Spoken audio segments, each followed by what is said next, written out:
Hey there, Gold Medal family. This is the first video of the running video series that I wanted to do, entitled 40 Straight Days of Running Over 40 Years Old.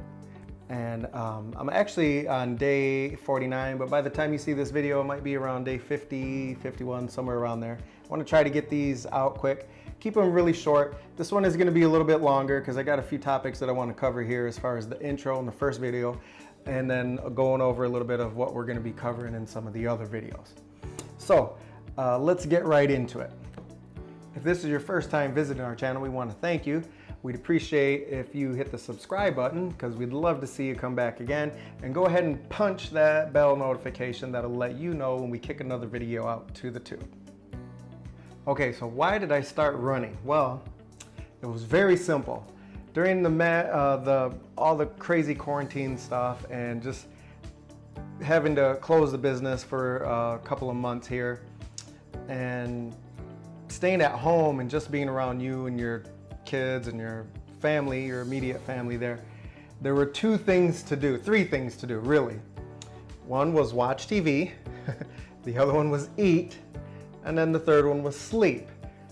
Those are the basic three things. Now, when you combine all three of those things together in a consistent routine of eating, sleeping, watching TV, sleeping, eating, watching TV, right? Whatever order you decided to do it in, that puts the body in a very dormant place as far as your metabolism, your energy levels, and even your mentality. So one day in the bathroom, I had my bathroom scale in there, and I just decided, well, let me jump on. I haven't jumped on in a while and see where my weight was at. To my surprise, 192 pounds.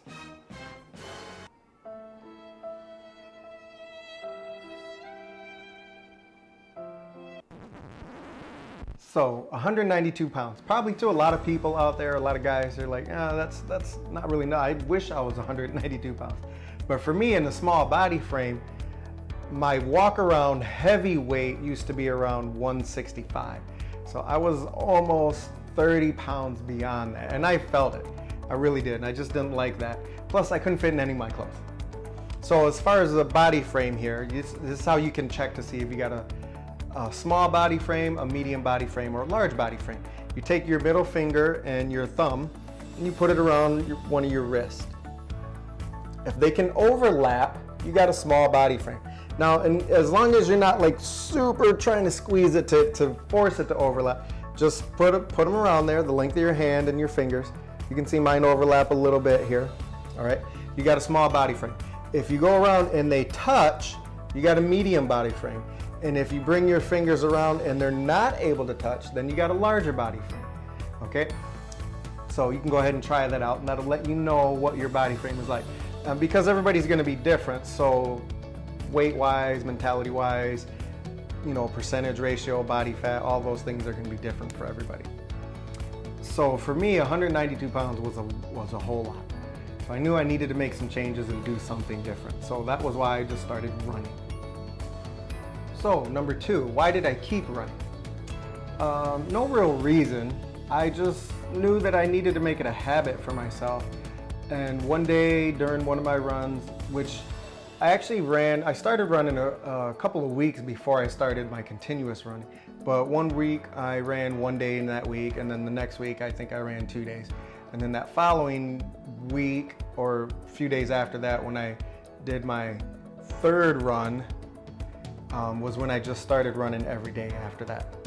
So no real reason, but I just knew I needed to make it a habit. So I figured, well, if I feel like running and I'm okay with it, let me just go ahead and do it and get it done every single day. And at that point, shortly down the road, it turned into 40 and close to 50 days later. Point number three here, some results that I've had here. Down about 14 pounds, a solid maybe 11, 12, fluctuating between that 11 and 14 pounds, depending on what I eat, what I drink for the day. But I'm down about 14 pounds, my endurance is up, and I'm mentally sharper. So I'm gonna go over each one of these categories in different videos later on, a little bit more in depth. But mentally sharper, because mentally, I'm a person that has to keep my mind moving. So while I'm running, I get things in my head that I'm gonna be teaching on or talking on, or videos that I want to do or something like that. I get productive mentally while I'm doing the run. It helps my run time go by quicker, and keeps me occupied so I don't get as tired. So, but mentally I actually become a little bit more sharper. And the last thing, point number 4, where do I go from here, right? So I'm not really sure yet. Like I said, I'm not a runner. I don't love running, so I never really had this grand goal to really achieve anything. I just thought it was quite interesting because even in my young days, in my early 20s, when I was heavily competing and training and working out a lot every day, 6 days a week, I didn't ever run like this. Mostly because I needed to put time in for other things for training. So I wasn't able to put a lot of running time in, which I probably should have, knowing what I know now. So I'm not really sure, but I like where it's going. Again, it's something I've never ever done before. I didn't think I would. Again, not a lover of running. You might be, and this might be totally like, I've been running 600 days every single day. You might be that far, right? I hope to get there one day. I think a small goal that I did put together for myself was I want to see if I can at least run for 100 days straight. October 13th will be my 100th day of running. Actually, just 5 days short of my birthday, so I'll be turning 43 then, which would have been cool if I could have mapped it out so that my 100th day would have been on my birthday, but no big deal. So I just want to see if I can get 100 days straight of running in. But one thing that helps keep me motivated, so in case you're wondering, like, if you're the type of person, and I've been there too, where you start doing something for a couple of weeks, you're doing great, you're doing really good every day working out, or most of the, let's say 3 or 4 days a week, and then you just stop. For whatever reason, you just stop off that bandwagon, and then boom, you kind of never kicked it back in again. One thing that does help keep me motivated is my Apple Watch. Not that I'm promoting that to you guys or anything, but I've always been a progress tracker for everything that I've done. So that way I know if I'm moving ahead, if I'm going downhill, or if I'm pretty stagnant. You can kind of go back and look at results to see if I need to change anything or reevaluate to, create a new schedule to achieve some goals. This helps me track it so much more easier and better and faster than when I used to do it. Normally I used to do everything by hand, right? That was years ago, paper. So this helps keep me motivated. If you're familiar with these, or if you got a Fitbit or something like that with the steps and then closing your rings here, stuff like that. Let me know if you guys want to jump on here with if you have a watch and you want to get added in as a friend for the activity. We'll be more than happy to put you into the group there. Right now it's me and my wife and my sister and my niece. We all have Apple Watches, so helps keep all of us a little bit motivated and know when each other is working out.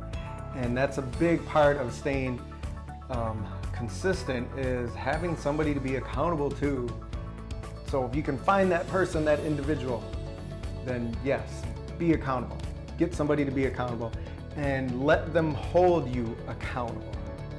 All right, so there's the 4 topics I wanted to cover today in the first video.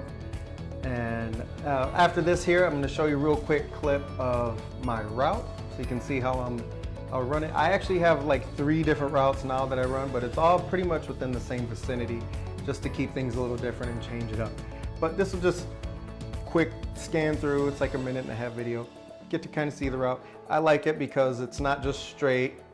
It's not laps of doing the same thing over and over. And it does have some grades, some inclines and declines and curves and stuff like that. So it's a little bit more challenging than just your straight flat or running around a track, which is important to me because it keeps it a little bit more fresh. But I'm used to it, I like it, and I'm getting really, really comfortable. So watch that video clip here, you guys. We'll see you on the next video. Hope this helps you out. Please like it, share it, do all that social media stuff if it helped you out. Go ahead and leave a comment, and we'll see you guys on the next video. Pow.